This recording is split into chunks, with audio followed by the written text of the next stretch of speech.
What happens when one of television's most outspoken daytime hosts faces off against an actor known for his unwavering convictions?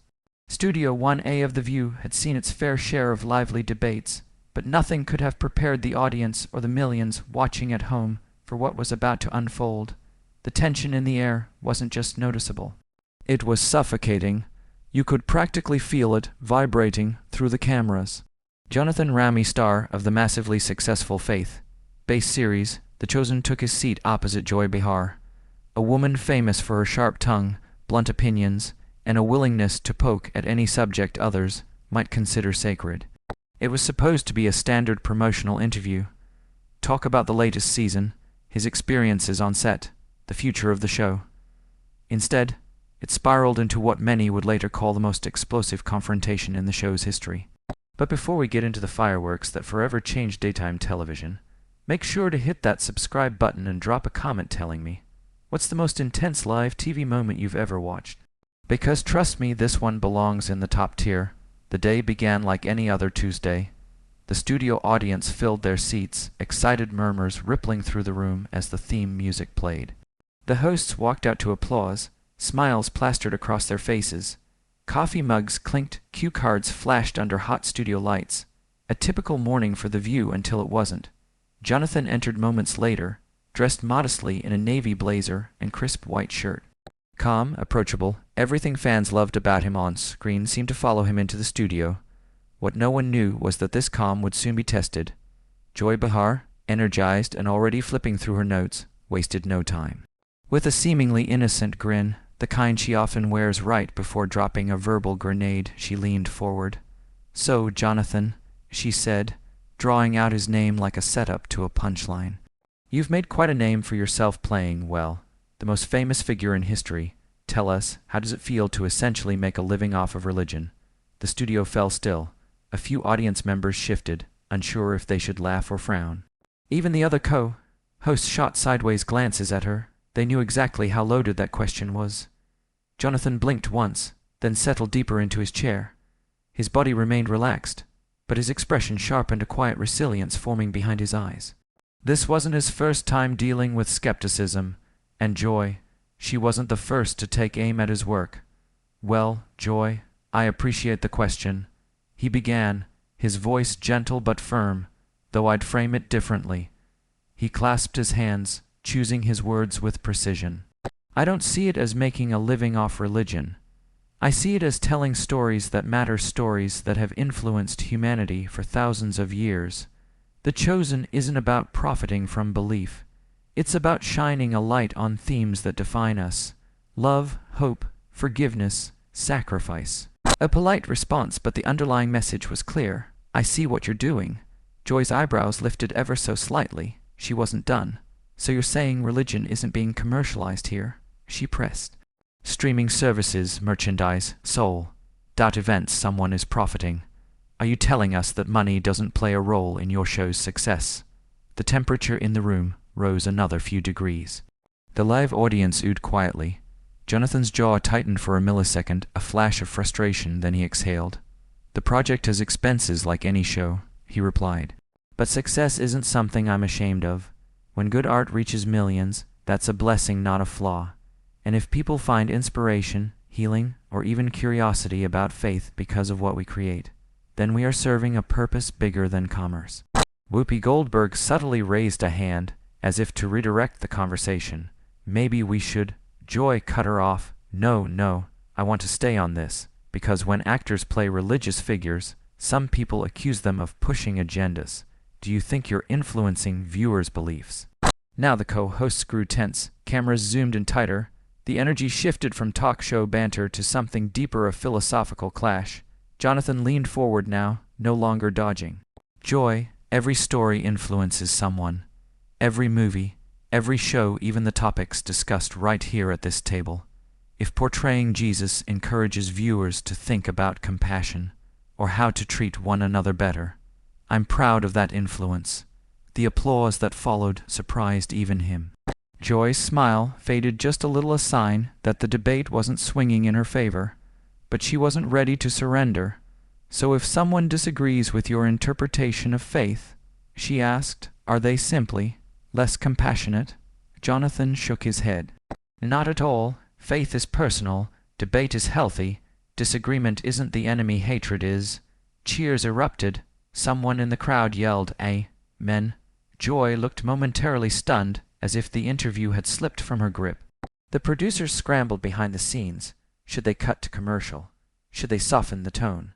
But the momentum was unstoppable now. This wasn't just a discussion. It was a collision of worldviews. And everyone was watching. What came next, the exchange that forced producers to make a monumental decision, would be talked about for weeks, months, maybe even years. Jonathan held her gaze calmly, though anyone who knew him well could see the subtle tightening of his jaw, a sign he was carefully managing his rising frustration. The studio lights glared bright and hot, the kind that made makeup melt and tempers shorter than usual. His show, which had become an unexpected cultural phenomenon, was the reason he was seated in this very chair. A project rooted in faith, history, and storytelling, one that meant more to him than any other role he had taken. It's about bringing these ancient stories to life in a way that resonates with modern audiences, he said again, slower this time, emphasizing each word as though hoping clarity might diffuse what was coming. Joy's smile curved tighter, an almost invisible shift to anyone unfamiliar with her style, but the audience watching at home would surely recognize the look. It was the expression she wore right before she lunged into a confrontation. She tapped her pen against her stack of blue note cards, a sharp and deliberate rhythm echoing faintly through her microphone. Long-time viewers of The View knew this habit well. It meant she was preparing to challenge someone's character, not just their talking points. But let's be honest here, Jonathan, she pressed, leaning forward as if closing a trap. You're essentially capitalizing on people's religious beliefs. Jonathan blinked in surprise, not dramatic, not performative, just surprised that she would go there so quickly. The show has generated millions of dollars, and you're the face of it, she continued, voice growing sharper. Doesn't that make you uncomfortable, profiting from something that's supposed to be sacred? The air in the studio changed instantly, heavy, still, electrically tense. Whoopi Goldberg, positioned at the center of the semicircular table, shifted in her chair. Her lips pursed. Sarah Haynes glanced toward the teleprompter, as if begging it to offer help. Alyssa Farah Griffin inhaled quietly, her expression a mix of caution and concern. They all felt it. The interview had just taken a hard left turn. This was no longer a warm promotional chat about a successful television project. This was a moral interrogation broadcast live to millions. Jonathan took a slow, measured breath. He didn't rush to defend himself. He didn't flinch under the stare of the cameras. Instead, he placed both feet firmly on the floor, straightened his shoulders, and folded his hands in his lap, a posture that radiated steadiness. When he spoke, it was with gentle conviction, a quiet intensity that somehow commanded the entire room. "Joy," he said, "I think there's a fundamental misunderstanding in your question that I need to address." Her eyebrows lifted. She wasn't expecting pushback this calm. "You're suggesting that sharing these stories somehow diminishes their sacredness," he continued, "or that finding meaning and purpose in your work is inherently wrong, if that work involves faith." Joy opened her mouth as if to interrupt, but Jonathan held the floor not by force, but by sheer authenticity, by that logic.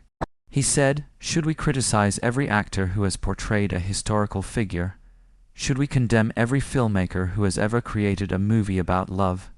Every musician who has written a song about hope or pain or longing? Are they exploiting human experience because they share it?" Joy scoffed, sensing the audience was leaning toward his point. "That's not what I'm saying." She pushed back, a little too quickly. "What I'm saying is that religion has been used to manipulate people for centuries, and now we have entertainment doing the same thing, just with better production values." A low murmur rippled through the live audience.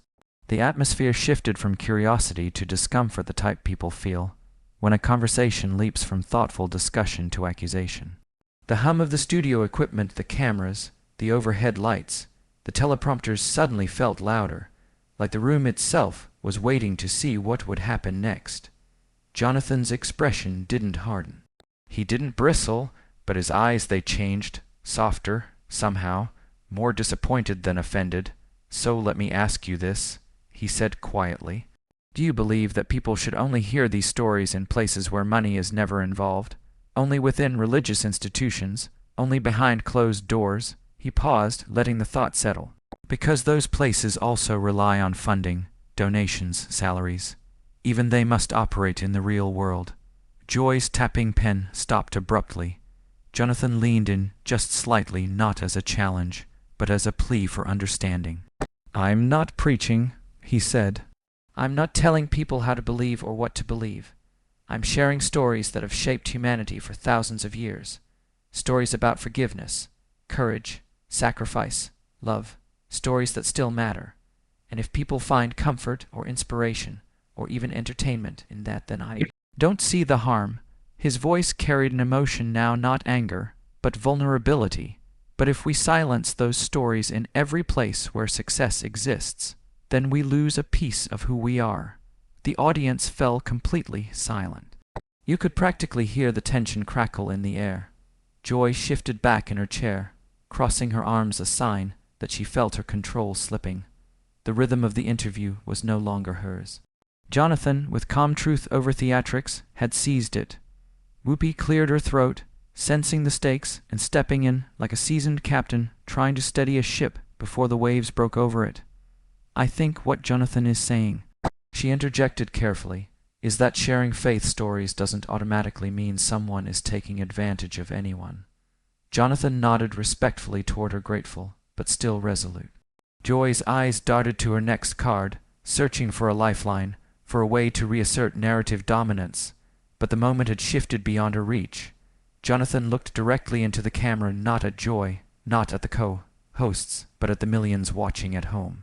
"If one child feels less alone," he said, "if one adult finds renewed hope, if one person feels seen or understood because of something we created, then I will never apologize for that."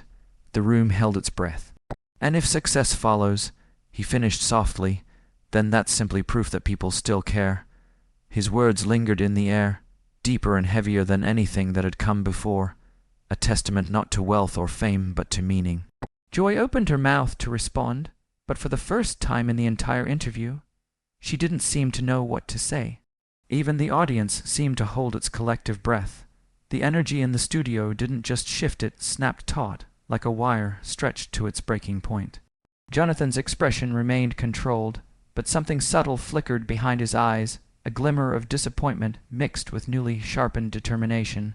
This wasn't just another press interview anymore. It was a test of patience, of conviction, of grace. "Joy," he said slowly, carefully, each syllable landing with deliberate weight, "I have to respectfully push back on that characterization. What you're describing sounds a lot like cynicism, masquerading as insight." A murmur rolled through the audience. He continued, unwavering. "Yes, throughout history, some people have twisted faith for their own purposes. That's an unfortunate reality. But that doesn't invalidate the genuine experiences of millions of people who find hope, community, healing, and purpose through what they believe." Joy gave a quick, dismissive wave of her hand, a gesture that suggested the debate was beneath her, even as she fueled it. "Oh, please, Jonathan," she said with a scoff. "You can dress it up however you want, but at the end of the day, you're selling people a fantasy. And frankly, I think it's irresponsible in today's world to promote magical thinking." The temperature in Studio 1A climbed another degree. Whoopi, sensing trouble like a seasoned storm watcher, shifted uncomfortably in her chair. Her eyes flicked toward the control booth with a silent plea. "Where's the producer? Should we cut to commercial?"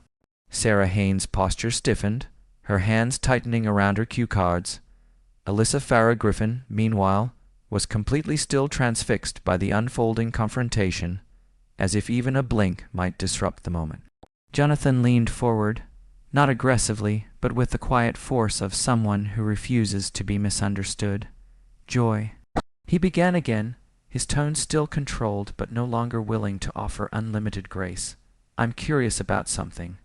You seem very passionate about dismissing the beliefs of others as fantasy or magical thinking. But isn't that exactly the kind of intolerance that you and this show often speak out against?" A ripple of ooh whispered through the audience. He pressed on. "When did it become acceptable to mock what brings meaning to people's lives, as long as that meaning comes from faith? If someone finds comfort in meditation or inspiration in art, we celebrate that. But if they find it in religion, suddenly it's ignorance.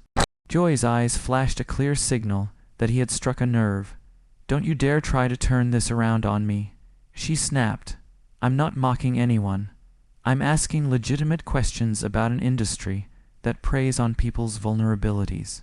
Jonathan didn't raise his voice, but the firmness in it cut through the studio with remarkable clarity. "An industry that preys on vulnerabilities," he repeated, eyebrows lifting. "Joy, with all due respect, we are sitting in a television studio where people make their living discussing politics, relationships, celebrity scandals, often in ways designed to provoke emotional responses in viewers. This show thrives on vulnerability. Does that mean you are exploiting people?" A gasp from the audience. Someone whispered, "Oh wow." Joy inhaled sharply, stung. "That's not the same and you know it," she shot back. Jonathan nodded slightly. "You're right, it's not the same, because I'm not here to convince anyone to believe in anything. I'm here to tell a story that has resonated across centuries. What people choose to do with that story is entirely up to them." For the first time, Joy hesitated. "Faith," Jonathan continued, his voice softening but gaining emotional depth, "isn't about escaping reality. It's about facing reality with hope. It gives people strength in their darkest chapters. It reminds them that they're not alone. If that's what you call magical thinking, then maybe we all need a little more of it." Applause erupted, unplanned, unstoppable. Whoopi didn't even try to quiet the audience this time. Something bigger was happening. Jonathan's eyes scanned the crowd, their encouragement clearly fueling him. Then he looked back at Joy, not with anger, but with sincere compassion. "The world is full of pain," he said, "and people are desperate for something, anything that tells them they matter, that they are loved, that tomorrow might be better than today. If faith provides that spark, why tear it down?" Joy leaned back, cross-armed, searching for a rebuttal, but she seemed momentarily speechless. Her confidence wavered under the weight of a perspective she hadn't expected to confront so directly. Whoopi saw the moment and seized it. "We're going to take a quick commercial break," she said, her voice steady but firm, the verbal equivalent of a referee stepping between fighters. "We'll be right back." The studio lights dimmed slightly as the producers scrambled. The hosts removed their microphones just enough to speak privately, while audience members leaned toward each other, whispering excitedly. Jonathan remained still, composed, reflective. Joy stared straight ahead, her signature defiance suddenly fused with something else, something close to discomfort, perhaps even self-reflection. No one knew what the next segment would look like. Would the conversation soften? Would the confrontation escalate? Would one of them walk off the set? But one thing was crystal clear. This interview had just changed the tone of the show, of the room, maybe even of the entertainment world watching. And the cameras would be rolling again in 60 seconds. To be continued. The audience stirred, nervous murmurs rising like a growing current. Some faces showed discomfort, others fascination. Was this still an interview, or a takedown? Joy Behar's expression darkened. Her cheeks flushed a shade redder with every second the camera remained on her. She gripped her pen like she was trying not to snap it in half. "You know what, Jonathan?" she snapped, leaning forward like a prosecutor cornering a witness. "I think you're being deliberately obtuse. There's a difference between entertainment and exploitation, and when you convince people they have to believe in ancient myths just to find meaning in their lives, that's exploitation." A few gasps echoed from the back rows. The air thickened. Jonathan didn't flinch. Instead, for the first time in the entire broadcast, he smiled, but there was nothing soft about it. It was the smile of someone who had just identified his opponent's weak point and was done pretending not to see it. "Ancient myths," he repeated slowly, every syllable precise. "Joy, I want to make sure I understand your position clearly." Joy blinked, wary of what was coming. "Are you suggesting," he continued, "that the teachings of love, of forgiveness, of compassion and serving others, the very heart of these so-called myths, are harmful to society?" Joy inhaled, ready to respond, but Jonathan held up a hand, the gentlest gesture, yet undeniably commanding. "Because if that is your position, then we need to have a very different conversation about what values you think entertainment should promote instead." The cameras zoomed in tight. Every twitch in Joy's expression was caught and broadcast in high definition. surprise, irritation, and a flash of something dangerously close to anger. Alyssa looked from one to the other, like she was watching a bomb counting down. Sarah stared silently at the table, trying to make herself invisible. Whoopi crossed her arms, jaw clenched, knowing she had lost control of the segment. Don't lecture me about what messages entertainment should promote. Joy finally fired back, her voice cracking with raw frustration. I've been in this business longer than you've been alive. I know manipulation when I see it. Her words hung in the air like a slap, but Jonathan didn't react the way she expected. His calm was unwavering, and that calm seemed to fuel her fury even more. I'm not trying to lecture you, he replied. I'm trying to understand, truly. He paused, his voice lowering, becoming almost gentle, but each word sharpened to a point. But what I'm hearing isn't thoughtful criticism. He leaned in slightly, not confrontational, but undeniably resolute. What I'm hearing is prejudice, dressed up as intellect, disguised as superiority. You could feel the tectonic shift. Joy's eyes widened a flash of shock before her defenses reformed. The audience reacted instantly, scattered applause, mixed with uncomfortable rustling. It was as though they were torn between the thrill of the spectacle and the fear that it had gone too far. Jonathan pressed forward, quietly relentless. You speak about exploitation, he said, but hope isn't exploitation. Inspiration isn't manipulation.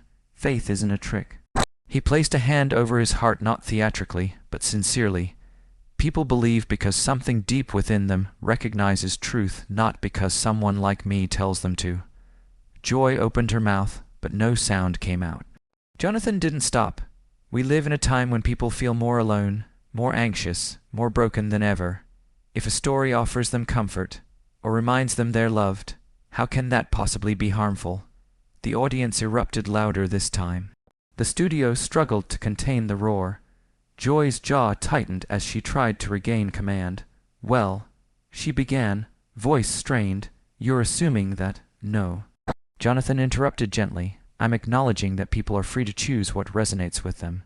You're the one suggesting their choices are invalid. A hush fell, not silence, but breath held collectively.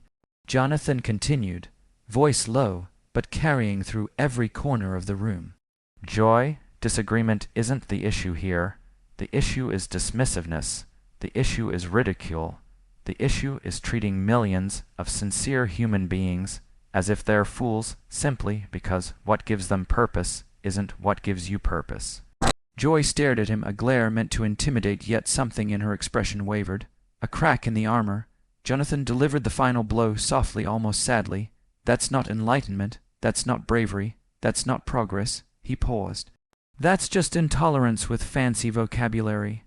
A thunderous reaction, applause, cheers, shocked whispers. The production team panicked, hand signals flying, headsets buzzing with urgent voices. Cut to break. No. Keep rolling, this is viral. Do we intervene? Where the hell is the showrunner? Joy swallowed hard, her composure now visibly in jeopardy. And Jonathan? He simply sat back, calm, poised, at peace with every word he'd spoken. Whoopi leaned forward, eyes wide with the realization. This wasn't just a heated interview anymore. This was a cultural moment, live and irreversible. The countdown to commercial began, but every single person in the studio, on set and off, knew there was no going back.